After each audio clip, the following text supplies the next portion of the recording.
Pankaj Kumar. Hey, I assumed for MOAS, if first hedge fund needs to go, needs to go down, and then supporting banks. Here, banks are going down and government bailing them out. No impact on any hedge funds yet. Do you think this can cause MOAS? There are more banks to go down. They've guaranteed the deposits for some of these banks, and they're gobbling up the others into even bigger banks, which is quite honestly like the worst thing you can do. If you're going to gobble up all these banks, they need to then destroy the banks into millions of little pieces so that there are no more big banks. Big banks should not exist. You have some national banks, but they shouldn't be huge. Regional banks are probably in the long run a better way to go. You just regulate them and force those regulations to be actually followed. Anyway, hedge funds will go down, mainly because Credit Suisse is about to be blinked out of existence. There's apparently going to be an announcement by the financial regulators in Switzerland coming up about the future of Credit Suisse. Their stock price went below $2 today. They're billions in the hole. The Swiss central bank is dying and can't keep them afloat. And as we talked before, Switzerland does not have the population to financially support a bank of that size. In just losses for the central bank in Switzerland, we're at $15,000 per citizen of Switzerland is how much the central bank is draining their population. That's like U.S. debt level type monies. So I don't think Credit Suisse is long for this world. And if Credit Suisse goes down, what's to stop UBS from going down? And then all of a sudden Switzerland loses like all their international banking, and they're stuck to only their small little regional guys, their banks that are in their cantons. It's coming. Someone's going down that we won't see coming, and it's going to cause a panic. There's already panic happening. Anyone tells you like, oh, don't panic, the contagion's taken care of, has not seen the fact that mortgage applications are down 40%. Home sales are plummeting and the value of homes are dropping. Car repos are going through the roof. We've got World War III happening over in Ukraine. We still have huge amounts of Chinese bonds that are not getting paid by these huge Chinese real estate companies. Like $1 trillion in bonds are going unpaid. And all the banks and institutions that hold those bonds still aren't writing those off. They know they're not going to get paid, but they can't afford to write them off and admit it yet, because that means they have to put it into a report saying, hey, everybody, your money's gone. Which is exactly what happened with Silicon Valley Bank, right? Silicon Valley Bank invested all their depositors' money into these long-term, low-interest bonds that now no one wants because there's higher interest rates and they can go elsewhere. So those bonds became useless. Well, what if you're Royal Bank of Canada and you've got $14 to $40 billion in just Evergrande bonds, right? And they're never going to pay out. So do you tell the Canadian government and financial regulators and your customers like, hey, we have to write off like $40 billion?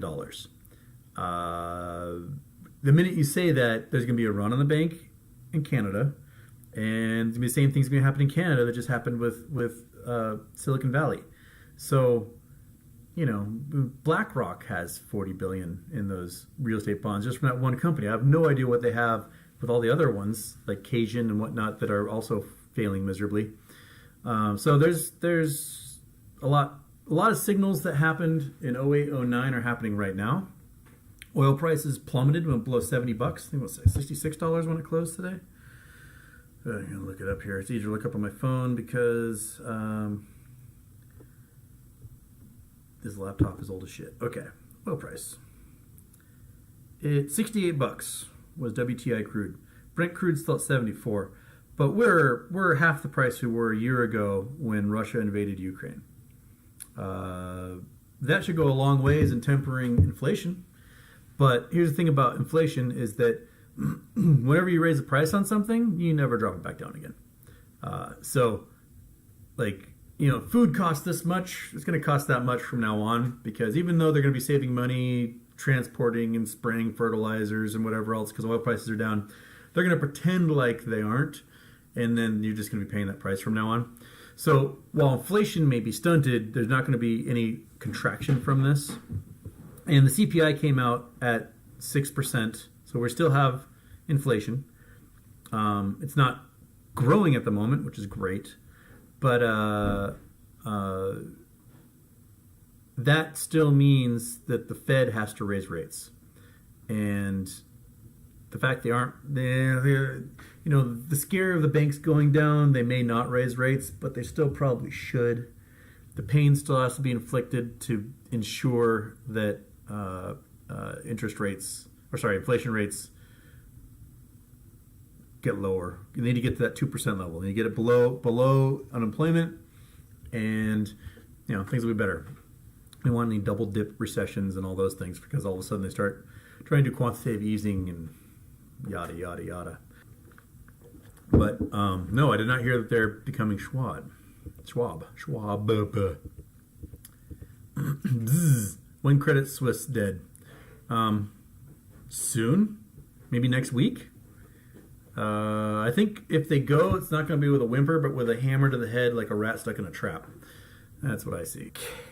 Hilaji, Houston, looks like Credit Suisse will be bailed out. Can anyone afford to bail out Credit Suisse? Can they really? I mean, that is like, what, $1 trillion it would cost to bail out Credit Suisse? That's a lot of money. That is a lot of money.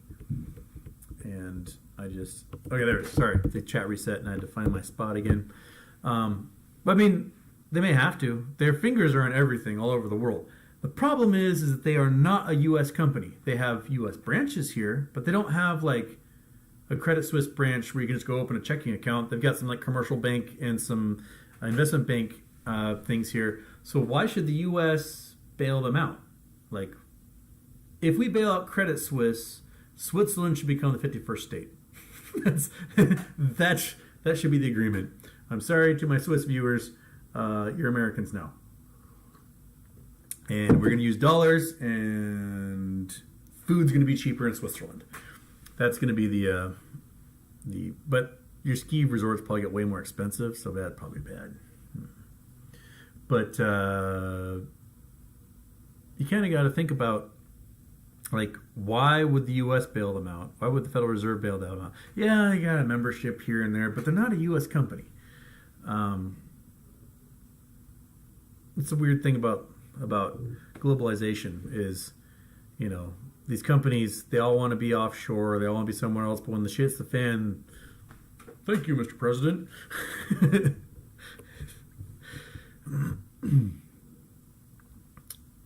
Jordan, you think this is planned to transition to central bank digital currency? Central bank digital currency is going to happen regardless of all this stuff. They've been working on it, and they've been talking about working on it. It's already doing practice transactions. It was going to happen regardless of banks failing or not. That may be a major downgrade to the Swiss. They know it. We know it. We all know it. Can you imagine just Walmarts all over the Swiss Alps? That would be just 8-lane highways going through little towns. It'd destroy the entire train system. It would just be hell on earth. Brandon T, hi Houston. Will the Swiss let another bank be allowed to eventually buy Credit Suisse if it starts to collapse? They may have no choice. So it may no longer be a Swiss bank. It may be, I don't know, something else. Maybe Deutsche Bank, and then the Swiss will be horrified that the Germans own the bank in Switzerland. But Credit Suisse is not going to survive. They have so many liabilities. Those debts are coming due. They have billions left over from when they margin called and liquidated Archegos that they still don't know what to do with. We have no idea what kind of weird swap action they have, these debt swaps that are coming due as well. It's a nebulous bummer for them. That's what's happening. Case Chapman, Credit Suisse got 50 billion Swiss francs from the Swiss National Bank to strengthen liquidity. So the Swiss National Bank just lost 50 more billion francs, or $50 billion, because the Swiss franc is pretty equivalent to a US dollar. Yeah, that just tells me the Swiss National Bank is going to be pumping like crazy. Which, how is the Swiss franc doing? Is it below the dollar again?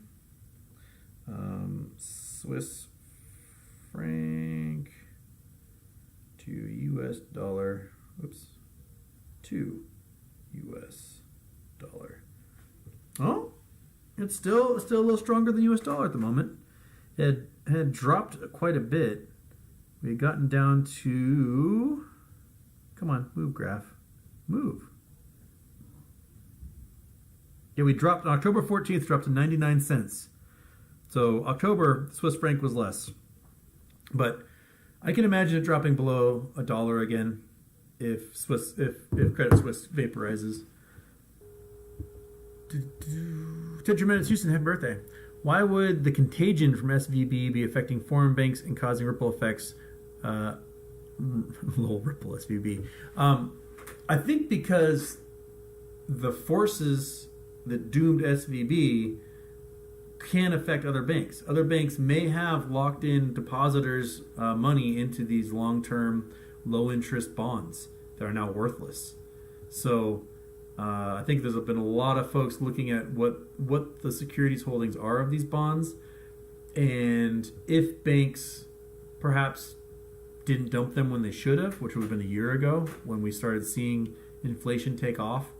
And I'm sure there was a meeting of the Fed, and they all got together and they all talked to the bank guys and were like, hey, we're going to raise interest rates. So if you have some of these holdings in these long-term, low-interest bonds, get rid of them now while you still can, because they're going to be worthless in a year. And I think Silicon Valley Bank did not listen. And the Federal Reserve, the government all went, oh, you idiots. So, but they didn't have a compliance officer until like 2 weeks ago. They were operating without a compliance officer for a long time, so there was no one to go, hey guys, your holdings suck. You might want to do something about that before everyone finds out. And it didn't help that Goldman Sachs kind of pulled the trigger. They're the ones that facilitated the sale, and they're like, these guys losing $1.8 billion of their depositors' money. That didn't help anybody either.